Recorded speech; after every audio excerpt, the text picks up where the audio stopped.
ಮನೆ ಖರ್ಚಿಗೆ ದುಡ್ಡಿರ್ಲಿಲ್ವೇ, ಏನ್ ಮಾಡ್ಬೇಕು ಅಂತ ಗೊತ್ತಾಗ್ಲಿಲ್ಲ. ನನ್ನ ಹತ್ರ ಕೇಳ್ಬೇಕಿತ್ತಮ್ಮ. ಮಗಳು ಬೇರೆ ಅಳಿಯಂದ್ರು ಬೇರೆನಾ? ಮನೆ ವಿಷಯ, ಜವಾಬ್ದಾರಿ ವಿಷಯ, ದುಡ್ಡಿನ ವಿಷಯ ಬಂದ್ರೆ ಅವ್ರು ಬೇರೆ, ನಾನ್ ಬೇರೆನೆ. ನೀವ್ ಅವ್ರ ಹತ್ರ ಹೋಗಿ ಕಷ್ಟ ಹೇಳ್ಕೊಂಡು ದುಡ್ಡು ತಗೊಳ್ಳೋ ಅಧಿಕಾರ ಯಾರು ಕೊಟ್ರು ನಿಮಗೆ? ನನ್ ಮಗಳು ಗಂಡ ಅವರು. ನಾನ್ ನಿಮ್ ಮಗಳು, ನನ್ ಮೇಲ್ ಬೇಕಂದ್ರೆ ಹಕ್ ಚಲಾಯಿಸಿ, ಶ್ರೀ ಮೇಲ್ ಹಕ್ ಚಲಾಯಿಸೋದ್ ನಂಗೆ ಇಷ್ಟ ಇಲ್ಲ. ಹಾಗಾದ್ರೆ ಅವ್ರ ನಾವ್ ಏನು ಕೇಳೋ ಹಾಗೆ ಇಲ್ವಾ? ಕೇಳಿ, ನನ್ ಮೂಲಕ ಕೇಳಿ, ನನಗೂ ಗೊತ್ತಾಗ್ಬೇಕು. ಇದೇನೆ ಮದ್ವೆ ಆಗ್ತಿದ್ದಂಗೆ ಇಷ್ಟೊಂದು ಕಂಡೀಷನ್ ಹಾಕ್ತಿದ್ಯಾ? ಕಂಡೀಷನ್ ಅಲ್ಲ ಅಮ್ಮ, ಕನ್ಸರ್ನು. ನಿಮ್ ಬಗ್ಗೆ ಅಪ್ಪನ್ ಬಗ್ಗೆ ಚೀಪಾಗಿ ಮಾತಾಡಿದ್ರೆ ನನಗೆ ಇಷ್ಟ ಆಗಲ್ಲ. ಈಗ ಯಾರು ಮಾತಾಡಿದ್ರು? ಅಳಿಯಂದ್ರೆ ಏನಾದ್ರು ಹೇಳಿದ್ರಾ? ಹೇಳಿಲ್ಲ, ಹೇಳೋದು ಇಲ್ಲ. ಅದೇ ಅವ್ನ್ ದೊಡ್ಡತನ. ಅದನ್ನ ನಾವ್ ದುರುಪಯೋಗ ಮಾಡ್ಕೋಬಾರ್ದಲ್ವಾ? ನಾನ್ ಬೇರೆಯವ್ರ ಹತ್ರ ಕೈ ಒಡ್ಡಿದ್ದೀನಾ? ಪ್ರೀತಿ ವಿಶ್ವಾಸದಲ್ಲಿ ಶ್ರೀ ನಿಮ್ಮೋನೆ, ಆದ್ರೆ ದುಡ್ಡಿನ ವ್ಯವಹಾರದಲ್ಲಿ ಶ್ರೀ ಬೇರೆನೆ. ಮತ್ತೆ ಮತ್ತೆ ಹೇಳ್ತಿದೀನಿ, ಅರ್ಥ ಮಾಡ್ಕೊಳ್ಳಿ. ನೀವ್ ಮಾಡೋ ಕೆಲ್ಸದಿಂದ ನಮ್ಮಿಬ್ರು ಸಂಬಂಧ ಹಾಳಾಗುತ್ತೆ. ನಿಮಗೆ ಏನ್ ಬೇಕಾದ್ರೂ ನನ್ನನ್ ಕೇಳಿ, ನಾನ್ ವ್ಯವಸ್ಥೆ ಮಾಡ್ತೀನಿ. ನೀನ್ ವ್ಯವಸ್ಥೆ ಮಾಡ್ಬೇಕಂದ್ರು ಶ್ರೀನೇ ಹೋಗಿ ಕೈ ಒಡ್ಬೇಕು ತಾನೆ? ಸೂಕ್ಷ್ಮ ಬೇಕು ಕಣೆ. ನಾವು ಕೇಳೋದಕ್ಕೂ ಅವ್ರು ಕೇಳೋದಕ್ಕೂ ವ್ಯತ್ಯಾಸ ಇದೆ. ಅಮ್ಮ, ಅನ್ನಪೂರ್ಣ ಫುಡ್ ಪ್ರಾಡಕ್ಟ್ಸ್ ಓನರ್ ಹೆಂಡತಿ ಆದ್ರೂ ನಾನು ಬ್ಯಾಂಕ್ ಕೆಲ್ಸಕ್ಕೆ ಯಾಕೆ ಹೋಗ್ತೀನಿ ಹೇಳು? ಯಾರ ಸಹಾಯನೂ ಇಲ್ಲದೆ ನನ್ನಪ್ಪ ಅಮ್ಮನ್ನ ನಾನ್ ನೋಡ್ಕೋಬೇಕು ಅಂತ. ನನ್ನ ತವರಿಗೋಸ್ಕರ ಶ್ರೀ ಹತ್ರ ಸಹಾಯ ತಗೊಳ್ಳೋ ಸಂದರ್ಭ ಬರ್ದೇ ಇರ್ಲಿ ಅಂತ ದಿನಾ ದೇವ್ರ ಹತ್ರ ಬೇಡ್ಕೋತೀನಿ. ಅಂಥದ್ರಲ್ಲಿ ನೀವು ನನ್ ಬೆನ್ ಹಿಂದೆ ಹೀಗೆ ಮಾಡೋದು ಸರಿನಾ? ಪ್ರತಿ ತಿಂಗಳು ಮನೆ ಖರ್ಚಿಗಂತ ದುಡ್ಡು ಕೊಡ್ತಿದ್ದೆ ಅಲ್ವೇನಮ್ಮ? ಅಂಥದ್ರಲ್ಲಿ ಶ್ರೀ ಹತ್ರ ಸಹಾಯ ಕೇಳೋ ಅನಿವಾರ್ಯತೆ ಏನಿತ್ತು? ಅದು 50,000. ನಾನ್ ಕೇಳಿದ 5,000ನೇ. ಅವರೇ ಬಲವಂತ ಮಾಡಿ 50,000 ಕೊಟ್ಟಿದ್ದು. ನಾನ್ ತಗೊಳ್ಳಿಲ್ಲ ಅಂದ್ರೆ ಅಳಿಯಂದ್ರ ಮನಸ್ಸಿಗೆ ಬೇಜಾರಾಗಲ್ವೇನೆ? ಆದ್ರೆ ನನಗೆ ಹೆಮ್ಮೆ ಆಗ್ತಿತ್ತಮ್ಮ. ಶ್ರೀ ಕಣ್ಣಲ್ಲಿ ಕಣ್ಣಿಟ್ಟು ಮಾತಾಡ್ತಿದ್ದೆ. ಅತ್ತೆ ಅಂದ್ರ ಮುಂದೆ ತಲೆ ಎತ್ಕೊಂಡು ಓಡಾಡ್ತಿದ್ದೆ. ಅಜ್ಜಿ ಮುಂದೆ ನಿಲ್ಬೇಕಾದ್ರೆ ಯಾವ ತಳಮಳನೂ ಇರ್ತಿರ್ಲಿಲ್ಲ. ಈಗ್ಲೂ ನನ್ ಶ್ರೀ ಹತ್ರ ಮಾಡಿರೋ ವ್ಯವಹಾರ ಅವ್ರು ಯಾರಿಗೂ ಗೊತ್ತೇ ಇಲ್ವಲ್ಲ? ಆದ್ರೆ ನನ್ ಮನ್ಸಾಕ್ಷಿಗೆ ಗೊತ್ತಿದೆ ಅಲ್ವೇನಮ್ಮ. ಗಂಡನ್ ಮನೆಗೆ ಹೋಗೋವರೆಗೂ ಬರೀ ಬಡತನನೇ ನೋಡಿದ್ದು. ಆದ್ರೆ ಅದ್ರ ಬಗ್ಗೆ ಯಾವತ್ತೂ ಬೇಸರ ಇರ್ಲಿಲ್ಲ. ಆದ್ರೆ ನೀವ್ ಮಾಡಿರೋ ಕೆಲ್ಸದಿಂದ ಬಡತನದ ಬಗ್ಗೆನೇ ಬೇಸರ ಬಂದಿದೆ. ಬೇಡಿನ ಮೃಷ್ಟಾನ್ನ ತಿನ್ನೋಕ್ಕಿಂತ ದುಡ್ದು ಮೊಸರನ್ನ ತಿನ್ನೋದು ಒಳ್ಳೇದಲ್ವಾ ಅಮ್ಮ? ಏನೇ ಇದು? ಆವಾಗ್ಲಿಂದ ಅಳಿಯಂದ್ರನ್ನ ಬೇರೆಯವರು ಅಂತಿದ್ಯಲ್ಲೇ. ಏನಾಗ್ಲೇ ನಿಮ್ ಸಂಬಂಧ ಹಳಸೋಗ್ತಾ ಇದೆಯಾ? ಏನ್ ಮಾತು ಅಂತ ಆಡ್ತಿದೀಯ? ನೀನ್ ಮಾತಾಡ್ಬೇಕಾದ್ರೆ ನಿನ್ ನಾಲ್ಗೆ ಮೇಲೆ ನಿಗಾ ಇರ್ಬೇಕು. ಅಮ್ಮ, ನಮ್ಮಿಬ್ರ ಮಧ್ಯೆ ಯಾವ ಪ್ರಾಬ್ಲಮೂ ಇಲ್ಲ. ನಾವು ಚೆನ್ನಾಗೇ ಇದೀವಿ. ನಾವ್ ಹಾಗೆ ಇರ್ಬೇಕಾದ್ರೆ ಅವ್ರವ್ರ ಮಿತಿ ಅವ್ರಿಗೆ ಗೊತ್ತಿರ್ಬೇಕು. ಬದ್ಲಾಗ್ಬಿಟ್ಟೆ ಕಣೆ. ನನ್ನ ಎದುರುಗಡೆ ನಿಂತ್ಕೊಂಡು ಮಾತಾಡ್ತಿರೋದು ನನ್ ಮಗಳ ಅನ್ನಿಸ್ತಾ ಇದೆ. ಅಂತೂ ಮದ್ವೆ ಆದ್ಮೇಲೆ ಆ ಶ್ರೀಮಂತಿಗೆ ಗತ್ತು ಎಲ್ಲ ಬಂದ್ಬಿಡ್ತು ಬಿಡೆ ನಿನಗೆ. ನನಗೆ ಯಾವ ಶ್ರೀಮಂತಿಕೆ, ಗತ್ತು, ದೌಲತ್ತು ಗೊತ್ತಿಲ್ಲ ಅಮ್ಮ. ಗೊತ್ತಿರೋದಿಷ್ಟೇ, ಶ್ರೀ ನಡೆಸ್ತಿರೋ ಕಂಪ್ನಿ ಅವ್ರ ಅಜ್ಜಿ ಕಷ್ಟಪಟ್ಟು ಕಟ್ಟಿರೋದು, ಬೆವರು ಸುರಿಸಿ ಸಂಪಾದಿಸಿರೋದು. ಇದ್ರಲ್ಲಿ ನಮಗೆ ಯಾವ ಅಧಿಕಾರನೂ ಇಲ್ಲ. ನನಗೆ ಯಾವ ಹಕ್ಕು ಇಲ್ಲ ಅಂದಮೇಲೆ ನಿಮಗೆ ಎಲ್ಲಿಂದ ಬರುತ್ತೆ ಹೇಳಿ? ಈಗ ನಾನೇನ್ ಮಾಡ್ಬೇಕು? ಶ್ರೀ ಹತ್ರ ಇಸ್ಕೊಂಡಿರೋ 50,000 ರೂಪಾಯಿ ನನಗೆ ಕೊಡಿ.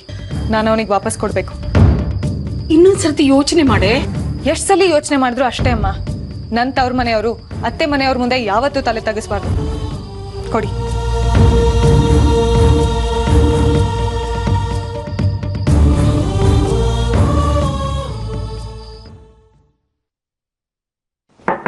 ಬರ್ಬೋದಾ? ವಸುಮಂ, ಬನ್ನಿ ಒಳಗೆ. ಕೇಳ್ಬೇಕಾ? ನಿನ್ ರೂಮಲ್ಲಿ ಬರಕ್ಕೆ ಭಯ ಅಪ್ಪ. ಭಯಾನ? ಏನಪ್ಪ ಇದೆ ಅಂತದ್ದು ಈ ರೂಮಲ್ಲಿ? ನವದಂಪತಿಗಳಲ್ವಾ, ಅದಕ್ಕೆ. ಜಾಹ್ನವಿಯಲ್ಲಿ? ಅವಳಿನ್ನೂ ಬಂದಿಲ್ಲ. ಬ್ಯಾಂಕಿಂದ ಇನ್ನೂ ಬಂದಿಲ್ವಾ? ಅಕ್ಕಂಗ್ ವಿಷಯನೇ ಗೊತ್ತಿಲ್ಲ ನೋಡು. ಬ್ಯಾಂಕಿಂದ ಬಂದು ಸುಸ್ತಾಗಿರ್ತಾಳೆ, ರೂಮಲ್ಲಿ ಇರ್ತಾಳೆ, ಇಬ್ರು ಊಟ ಕರ್ಕೊಂಬಾ ಅಂತ ಕಳ್ಸಿದ್ಲು. ಇಲ್ಲ ಮಮ್ಮ, ಅವಳು ಬ್ಯಾಂಕಿಂದ ಅವಳ ಅಪ್ಪನ ಮನೆಗೆ ಹೋದ್ಲು. ಹೌದಾ? ನಮ್ಗೆ ಯಾರಿಗೂ ಗೊತ್ತೇ ಆಗ್ಲಿಲ್ಲ. ಆಕ್ಚುಲಿ ನಂದೇ ತಪ್ಪು. ಬಂದ್ ಕೂಡಲೇ ಅಮ್ಮಂಗೆ ಇನ್ಫಾರ್ಮ್ ಮಾಡ್ಬೇಕಾಗಿತ್ತು, ಹೇಳಲೇ ಇಲ್ಲ. ನಿನ್ ಹೆಂಡತಿ ಕಾಫಿ ಕುಡಿಯಲ್ವಲ್ಲ, ಅದಕ್ಕೆ ನಮ್ ಗಮನಕ್ಕೆ ಬರ್ಲಿಲ್ಲ. ಅಕ್ಕಂಗ್ ಹೇಳ್ತಿದ್ರು ಪರವಾಗಿಲ್ಲ, ಬೇಬಿದೆ ಸಮಸ್ಯೆ. ನಾನು ಮಾತಾಡ್ತೇನೆ ಬಿಡಿ ಅವ್ರ ಹತ್ರ. ನೀನೇ ಹೇಳು. ನಾವ್ ಹೇಳಿದ್ರೆ ಅದ್ರಲ್ಲೂ ತಪ್ಪು ಹುಡುಕ್ತಾಳೆ. ನಾನು ಹೋಗಿ ಅಕ್ಕಂಗೆ ತಟ್ಟೆ ಹಾಕದ್ ಬೇಡ ಅಂತ ಹೇಳ್ತೀನಿ. ನಾನೀಗಲೇ ಜಾನ ಕಾಲ್ ಮಾಡಿ ಕೇಳ್ತೀನಿ ಎಷ್ಟೊತ್ತಿಗೆ ಹೊರಡ್ತೀಯ ಅಂತ. ಸರಿ, ಬಂದ್ ಹೇಳು.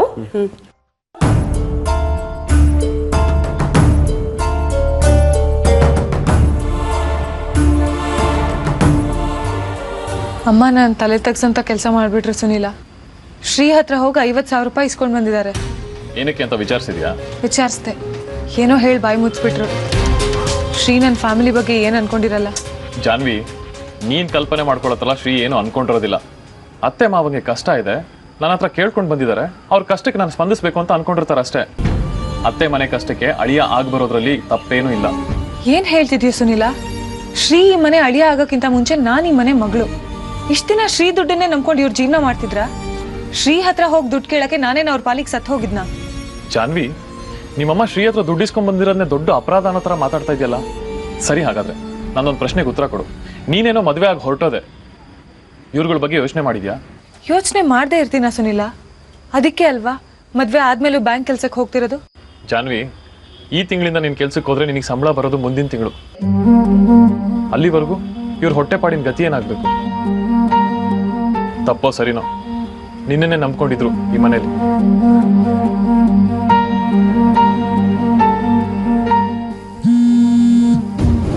ಒಂದೂವರೆ ತಿಂಗಳಾಯ್ತು ನಿನ್ನ ಮದುವೆ ಆಗಿ. ನಿಮ್ಮ ಅಪ್ಪನಿಗೆ ಕಾಲ್ ಸರಿ ಇಲ್ಲ, ರವಿಯಿಂದ ₹1 ಆದಾಯ ಇಲ್ಲ ಮನೆಗೆ. ಸುನಂದ ಆಂಟಿ ಯಾವುದೇ ಥರದ ಕೆಲ್ಸಕ್ಕೆ ಹೋದವರು ಅಲ್ಲ. ನೀನ್ ದುಡಿದಿದ್ದು ಅವತ್ತಿಂದ ಅವತ್ತಿಗೆ ಆಗೋಗ್ತಾ ಇತ್ತು. ಯಾವುದೇ ಥರದ ಸೇವಿಂಗ್ಸು ಇರಲಿಲ್ಲ. 1 ತಿಂಗಳು ಎಷ್ಟು ಕಷ್ಟಪಟ್ಟಿದ್ದಾರೆ ಗೊತ್ತಾ ಈ ಮನೆ ನಡೆಸೋದಕ್ಕೆ? ಅದ್ರ ಬಗ್ಗೆ ಒಂಚೂರಾದ್ರೂ ಫೀಲ್ ಇದೆಯಾ ಜಾನ್ವಿ ನಿನಗೆ? ಆಗಿದೆ ಕಣೋ. ಆದ್ರೆ ಗಂಡನ ಮನೆಗೆ ಹೋದ್ ಹೊಸ್ತು ತುಂಬಾ ಸಹಾಯ ಮಾಡೋ ಪರಿಸ್ಥಿತಿಯಲ್ಲಿ ಇರ್ಲಿಲ್ಲ. ಆದ್ರೂ ನನ್ನ ಕೈಲಿ ಎಷ್ಟು ಸಾಧ್ಯನೋ ಅಷ್ಟು ಮಾಡಿದ್ದೀನಿ. ಇಷ್ಟು ಸ್ವಾಭಿಮಾನದ ಮಾತಾಡೋಳು ಮದುವೆ ಆಗೋದಕ್ಕೆ ಮುಂಚೆನೆ ಇವ್ರ ಖರ್ಚು ವೆಚ್ಚದ ಬಗ್ಗೆ ಯೋಚನೆ ಮಾಡಿ ವ್ಯವಸ್ಥೆ ಮಾಡಿಟ್ಟು ಹೋಗ್ಬೇಕಿತ್ತು. ದಿನಸಿ ಅಂಗಡಿಯವನು ಮನೆ ಬಾಗಿಲಿಗೆ ಬಂದು ಕೂಗಾಡ್ತಾ ಇದ್ದ, 2 ತಿಂಗಳು ದಿನಸಿ ಬಿಲ್ ಕಟ್ಟಿಲ್ಲ ಅಂತ.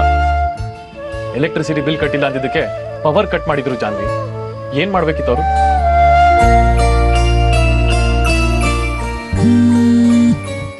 ನನ್ನನ್ನಾದ್ರೂ ಕೇಳ್ಬೋದಿತ್ತಲ್ವಾ? ಕೇಳಿದ್ರೆ ಕೊಡೋಕೆ ನಿನ್ಗೈಯೇ ಬರಿಗೈ ಆಗಿತ್ತು. ಶ್ರೀನ ಕೇಳಿ ಕೊಡ್ಸೋಣ ಅಂದ್ರೆ ನಿನ್ ಸ್ವಾಭಿಮಾನನೇ ನಿನ್ ಗಂಡ. ಅದಕ್ಕೆ ಸುನಂದ ಆಂಟಿ ಡೈರೆಕ್ಟ್ ಆಗಿ ಶ್ರೀ ಅವ್ರ ಹತ್ರನೇ ವ್ಯವಹಾರ ಮಾಡಿದ್ದಾರೆ. ಇದ್ರಲ್ಲಿ ತಪ್ಪೇನಿದೆ ಜಾನ್ವಿ? ಅಮ್ಮ ಪರಿಸ್ಥಿತಿ ಒತ್ತಡಕ್ಕೆ ಬಿದ್ದಿರ್ಬೋದು, ಆದ್ರೆ ಶ್ರೀನಾದ್ರೂ ಯೋಚನೆ ಮಾಡ್ಬೋದಿತ್ತಲ್ಲ. ಏನಂತ ಯೋಚನೆ ಮಾಡ್ಬೇಕಾಗಿತ್ತು?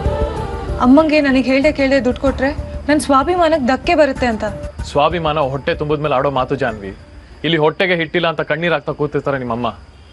ಶ್ರೀನಿಧಿ 6 ಅಮ್ಮಂದ್ರ ಮಧ್ಯೆ ಬೆಳೆದಿರೋ ಹುಡುಗ. ನಿಮ್ಮ ಅಮ್ಮನ ಕಷ್ಟನೋ ತನ್ನ ಅಮ್ಮನ ಕಷ್ಟ ಅಂತ ಅನ್ಕೊಂಡಿರ್ತಾನೆ ಕಣೆ. ಕರಗಿರುತ್ತೆ ನಿನ್ ಗಂಡನ ಮನಸ್ಸು.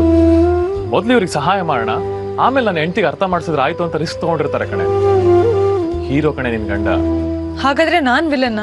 ನಾನ್ ಹಾಗೆ ಹೇಳಿಲ್ಲ ಜಾನ್ವಿ, ಆದ್ರೆ ಇಷ್ಟು ಚಿಕ್ಕ ವಿಷಯನ ಚೂಯಿಂಗಮ್ ತರ ಎಳೆದು ದೊಡ್ಡದು ಮಾಡಬೇಡ. ನನಗದ್ ದೊಡ್ಡ ವಿಷಯನೇ ಸುನಿಲ್ಲ. ಇಷ್ಟು ದಿನ ಎಷ್ಟು ಕಷ್ಟ ಬಂದ್ರು ಯಾರ ಹತ್ರನೂ ₹1 ಸಹಾಯ ತಗೊಂಡಿರ್ಲಿಲ್ಲ. ಆದ್ರೆ ಶ್ರೀ ನನ್ ಸ್ವಭಾವ ಗೊತ್ತಿದ್ದು ತಪ್ಪು ಮಾಡ್ಬಿಟ್ಟ. ನಮ್ಮನೆ ಅವ್ರಿಗೆ ಸಹಾಯ ಮಾಡಕ್ ಅವನಿಗೆ ಅಧಿಕಾರ ಕೊಟ್ಟವ್ರು ಯಾರು?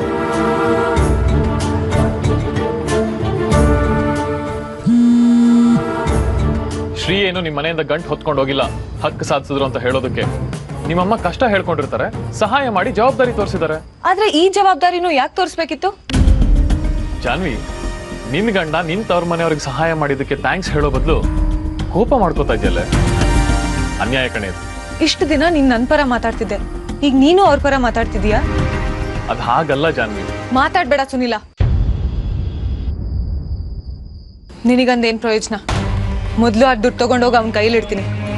ನಾನು ಅವನ ಮೇಲೆ ಇಟ್ಟಿದ್ ನಂಬಿಕೆ ಯಾಕೆ ಕುಂದ ಅಂತ ಕೇಳ್ತೀನಿ.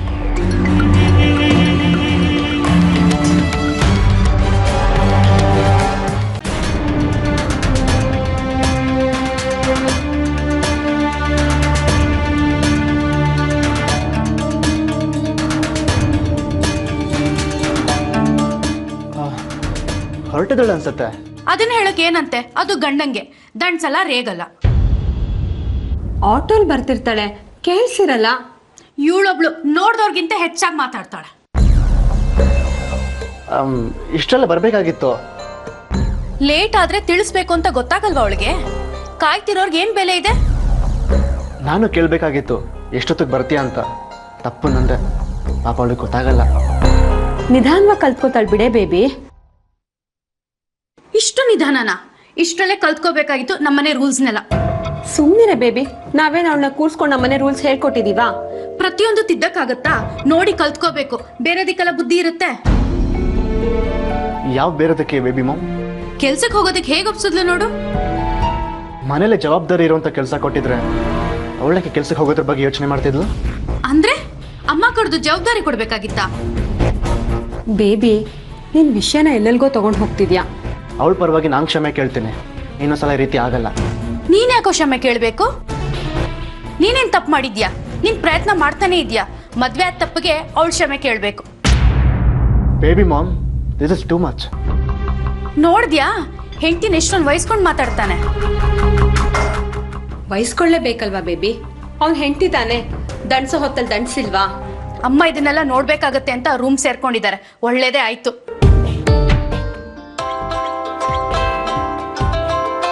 ನನಗೆ ಯಾರು ಇಷ್ಟೊತ್ತಲ್ಲಿ ಫೋನ್ ಮಾಡ್ತಾರೆ? ರಾಂಗ್ ನಂಬರ್ ಇರ್ಬೇಕು. ಆದ್ರೂ ಮಾತಾಡು, ನಿಂಗ್ ಫೋನೇ ಬರಲ್ವಲ್ಲ. ನೀನು ನನ್ಗೆ ರೇಗಿಸ್ತೀಯಾ?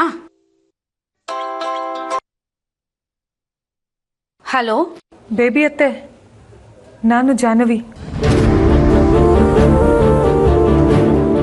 ನೀನಾ? ನನಗ್ಯಾಕೆ ಫೋನ್ ಮಾಡ್ದೆ? ಅತ್ತೆ, ಇವತ್ತು ಬರೋದು ಲೇಟ್ ಆಗುತ್ತೆ.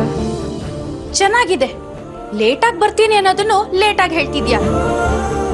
ಶ್ರೀ ಅವಾಗಿಂದ ನಿನಗೆ ಫೋನಿಗೆ ಟ್ರೈ ಮಾಡ್ತಿದ್ದಾನೆ. ಯಾಕೆ ಫೋನ್ ರಿಸೀವ್ ಮಾಡ್ತಿಲ್ಲ? ಈಗ ನೋಡಿದೆ, ಏನೋ ಗಡಿಬಿಡಿಯಲ್ಲಿದ್ದೆ. ಅಷ್ಟು ಗಡಿಬಿಡಿಲಿದ್ದೋಳು ನನಗೆ ಫೋನ್ ಮಾಡಿದ್ಯಾ? ಲೇಟ್ ಆದರೆ ನಿಮಗೆ ಅಲ್ವಾ ಹೇಳಬೇಕಾಗಿರೋದು. ಗೊತ್ತಾ ನಿನಗೆ? ಸಾರಿ, ಮತ್ತೆ ಹೀಗಾಗಲ್ಲ. ಮುಂಚೆನೆ ತಿಳಿಸ್ತೀನಿ. ಈಗ ಬರೋದು ಎಷ್ಟೊತ್ತಾಗತ್ತೆ? ಎಲ್ಲಿದ್ಯಾ? ಅಪ್ಪನ ಮನೇಲಿದ್ದೀನಿ. ಸ್ವಲ್ಪ ತಡ ಆಗುತ್ತೆ, ಪರವಾಗಿಲ್ವಾ? ಹೋದ್ಮೇಲೆ ಇನ್ನೇನು ಹೇಳೋದು? ಎಷ್ಟೊತ್ತು ಅಂತ ಹಸ್ಕೊಂಡಿರ್ತೀಯ. ಊಟ ಮಾಡ್ಕೊಂಡು ಬಾ. ಸರಿ, ಥ್ಯಾಂಕ್ಸ್. ಜಾಹ್ನವಿ ಅಲ್ವಾ? ಏನಂತೆ? ಕೇಳಿಸ್ಕೊಂಡಿಯಲ್ಲ, ಗೊತ್ತಾಗ್ಲಿಲ್ವಾ? ನೋಡ್ದ್ಯಾ, ಅವಳಿಗೂ ನಮ್ಮನೆ ರೀತಿ ನೀತಿ ಗೊತ್ತಾಗಿದೆ. ಅದಕ್ಕೆ ನಿಂಗ್ ಫೋನ್ ಮಾಡಿದ್ದಾಳೆ. ಇನ್ನೂ ತಡವಾಗುತ್ತೆ, ಪರವಾಗಿಲ್ವಾ ಅಂದ್ಲು. ಹೌದಾ? ಶ್ರೀ, ತುಂಬಾ ಲೇಟ್ ಆದ್ರೆ ಅವಳೊಬ್ಳೆ ಬರೋದ್ ಬೇಡ. ನೀನ್ ಹೋಗಿ ಕರ್ಕೊಂಬಾ. ಇಲ್ಲಾಂದ್ರೆ ರಾತ್ರಿ ಅಲ್ಲೇ ಇದ್ದು ಬೆಳಗ್ಗೆ ಬರ್ಲಿ, ಅಲ್ವಾ ಬೇಬಿ? ಅದನ್ನ ನಿರ್ಧಾರ ಮಾಡ್ಬೇಕಾಗಿರೋದು ಶ್ರೀ. ಹೌದು ಶ್ರೀ, ಹಾಗೆ ಹೇಳು. ಸದ್ಯ ನಿನಗ್ ಫೋನ್ ಮಾಡಿದ್ಲಲ್ಲ. ಮಾಡಿದ್ಲು, ಅದನ್ನು ಲೇಟ್ ಆಗಿ.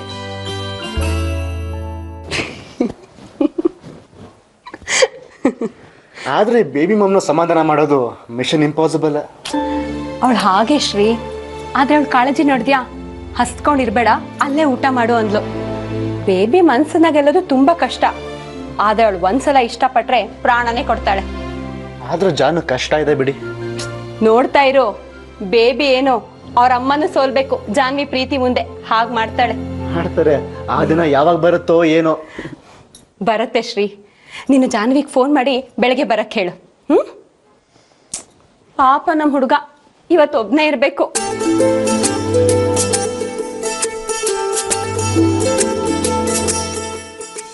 ಜಾನು, ಯಾಕೆ ಅವಾಗಲೇ ಫೋನ್ ತಗೊಳ್ಳಿಲ್ಲ? ಹಾಂ, ಸಾರಿ, ನನಗೆ ಫೋನ್ ರಿಂಗ್ ಆಗಿದ್ದು ಗೊತ್ತಾಗ್ಲಿಲ್ಲ. ಯಾಕೆ ಒಂಥರ ಇದೆ ನಿನ್ನ ವಾಯ್ಸು? ಏನಿಲ್ಲ, ಸ್ವಲ್ಪ ಸುಸ್ತಾಗಿದ್ದೀನಿ. ಓ ಹೌದಾ, ನನ್ನ ಮೇಲೆ ಸಿಟ್ಟೇನೋ ಅಂತಿದ್ದೆ. ನಿನ್ನ ಮೇಲೆ ಯಾಕೆ ಸಿಟ್ಟು ಮಾಡ್ಕೊಳ್ಳಿ? ತಪ್ಪು ನಮ್ದಾಗಿರುವಾಗ. ಅಂದ್ರೆ? ಏನಿಲ್ಲ ಬಿಡು. ಸರಿ, ಎಷ್ಟೊತ್ತಿಗೆ ಬರ್ತೀಯಾ? ನಾನೇ ಬಂದು ಪಿಕ್ ಮಾಡ್ಲಾ? ಬೇಡ. ನಿನ್ನ ಜೊತೆ ತುಂಬ ಮಾತಾಡಬೇಕು ಅನಿಸ್ತಿದೆ ಜಾನ್ವಿ. ಶ್ರೀ, ರವಿ ಇನ್ನೂ ಮನೆಗೆ ಬಂದಿಲ್ಲ. ಹೌದಾ? ಅದಕ್ಕೆ ಇಷ್ಟು ಡಲ್ ಆಗಿದೆಯಾ? ಶ್ರೀ, ಅವನಿಗಿವತ್ತು ಕಾಯ್ತೀನಿ. ನನ್ನನ್ನು ನೋಡಾದ್ರೂ ಅವನಿಗೆ ಗಿಲ್ಟ್ ಫೀಲ್ ಆಗಲಿ. ಅದೇ ಬಿಸಿಲಿ ಅವನ ಹತ್ರ ಮಾತಾಡ್ತೀನಿ, ತಿಳಿಸಿ ಹೇಳ್ತೀನಿ. ಪ್ಲೀಸ್ ಶ್ರೀ. ಆಯಿತು, ಹಾಗೆ ಮಾಡು. ಅದೇ ಹೆಚ್ಚು ಎಫೆಕ್ಟಿವ್ ಆಗಿರುತ್ತೆ. ಥ್ಯಾಂಕ್ಸ್ ಶ್ರೀ. ಲೇಟ್ ಆದರೂ ಪರವಾಗಿಲ್ಲ, ಹೇಳು, ಬಂದು ಪಿಕ್ ಮಾಡ್ತೀನಿ. ಒಂದು ರಿಕ್ವೆಸ್ಟ್ ಕಣೋ. ಅಪ್ಪ ರವಿ ಬಗ್ಗೆ ಯೋಚನೆ ಮಾಡಿ ತುಂಬ ಸೋತಿದ್ದಾರೆ. ಇನ್ನೂ ಅವ್ನು ಬಂದಮೇಲೆ ಏನೇನು ಮಾತಾಗುತ್ತೋ. ನಾನಿವತ್ತಿಲ್ಲೇ ಉಳ್ಕೊಳ್ಳ? ನಿನ್ನ ಬಿಟ್ಟಿರೋಕ್ಕಾಗಲ್ಲ ಜಾನು. ಬೆಳಿಗ್ಗೆ ಹೇಳ್ತಿದ್ದ ಹಾಗೆ ನಾನು ಕಣ್ಮುಂದೆ ಇರ್ಬೇಕು ನೀನು. ಸಾರಿ. ಸರಿ ಬಿಡು, ಇನ್ನೊಂದು ಅರ್ಧ ಗಂಟೆ ಕಾದು ನೋಡ್ತೀನಿ. ಬರಲಿಲ್ಲ ಅಂದರೆ ಕಾಲ್ ಮಾಡ್ತೀನಿ, ಬಂದ್ಬಿಡು. ತುಂಬ ಸೆಲ್ಫಿಶ್ ಆಗಿ ನಡ್ಕೋತಿದ್ದೀನಿ ಅಲ್ವಾ? ಹಾಗೇನಿಲ್ಲ ಜಾನು, ನೀನು ಇವತ್ತಿಲ್ಲಿ ಬರೋದಕ್ಕಿಂತ ಅಲ್ಲಿರೋದೇ ಮುಖ್ಯ. ಅಲ್ಲೇ ಉಳ್ಕೊ. ಬೇಡ ಶ್ರೀ, ನೀನೇನೋ ಹೇಳ್ಬೋದು, ಆದರೆ ನಾನು ಅಜ್ಜಿ ಪರ್ಮಿಷನ್ನು ತಗೊಂಡಿಲ್ಲ, ಅತ್ತೆಗೂ ಹೇಳಿಲ್ಲ. ಪರವಾಗಿಲ್ಲ ಜಾನು, ನಾನು ಹೇಳ್ಕೊತೀನಿ. ಇಲ್ಲ ಶ್ರೀ, ತಪ್ಪಾಗುತ್ತೆ. ನಾವೇ ನಿರ್ಧಾರ ಮಾಡ್ದಂಗಾಗುತ್ತೆ. ನನ್ನ ಮೇಲೆ ನಂಬಿಕೆ ಇಲ್ವಾ ನಿನಗೆ? ನಾನು ಹೇಳ್ತೀನಿ ಅಂತ ಹೇಳಿದ್ನಲ್ವಾ? ನಿನ್ನೆ ನಮ್ದವರಿಂದನೂ ಕೆಲವೊಂದು ವಿಷಯ ಮುಚ್ಚಿಡ್ತೀಯಲ್ವಾ? ಹಾಂ, ಏನಿಲ್ಲ ಶ್ರೀ, ಸಿಕ್ಕಾಗ ಮಾತಾಡ್ತೀನಿ. ನಿನ್ನ ಹತ್ರ ಈಗ ಮಾತಾಡೋಕ್ಕೆ, ವಾದ ಮಾಡೋಕ್ಕೆ ಮೂಡಾಗಲಿ ಚೈತನ್ಯ ಆಗಲಿ ಇಲ್ಲ. ಆಯ್ತಾಯ್ತು, ಈಗ ಸುಧಾರಿಸ್ಕೋ. ರವಿನ ಹುಷಾರಾಗಿ ಹ್ಯಾಂಡಲ್ ಮಾಡು. ಸಿಟ್ ಮಾಡ್ಕೊಂಡು ತುಂಬ ರೇಗ್ ಬೇಡ. ನಾಳೆ ಸಿಗೋಣ. ಸರಿ ಶ್ರೀ, ಬಾಯ್. ಬಾಯ್.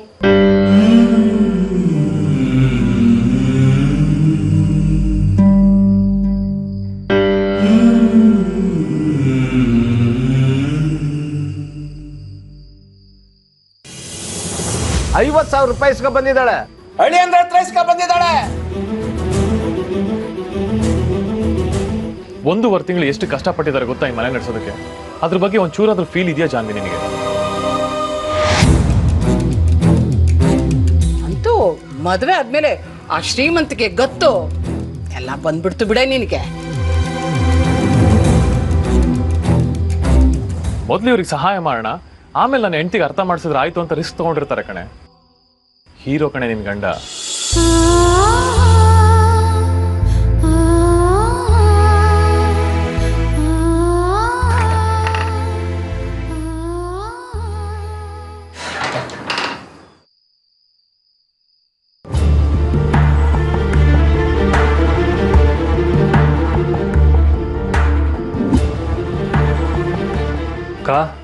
ಗಂಟೆ 12:30 ಆಯ್ತು. ಈಗ ಮನೆ ನೆನಪಾಯ್ತಾ? ಅದು ಬಿಡು, ನೀನೇನಿಲ್ಲಿ?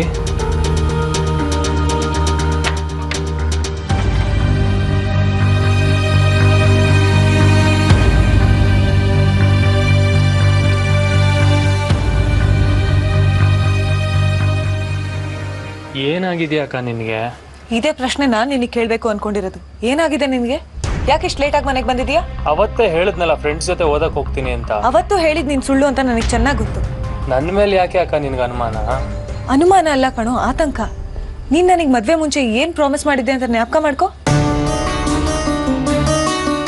ಅದು ಜ್ಞಾಪಕ ಇಲ್ವಾ ನಿನಗೆ? ಯಾರು ಬದಲಾದ್ರೂ ಸರಿ, ನಾನು ಮಾತ್ರ ಯಾವುದೇ ಕಾರಣಕ್ಕೂ ಬದಲಾಗಲ್ಲ ಅಂತ ಮಾತು ಕೊಟ್ಟಿದ್ದೆ. ಆದರೆ ಎಲ್ರಿಗಿಂತ ಜಾಸ್ತಿ ನೀನೇ ಬದಲಾಗಿದೀಯ. ನಾನೇನು ಬದಲಾಗಿಲ್ಲ ಕಣೆ ಅಕ್ಕ. ಅದೇ ಮಾತನ್ನ ನನ್ನ ಮುಖ ನೋಡ್ಕೊಂಡು ಹೇಳು.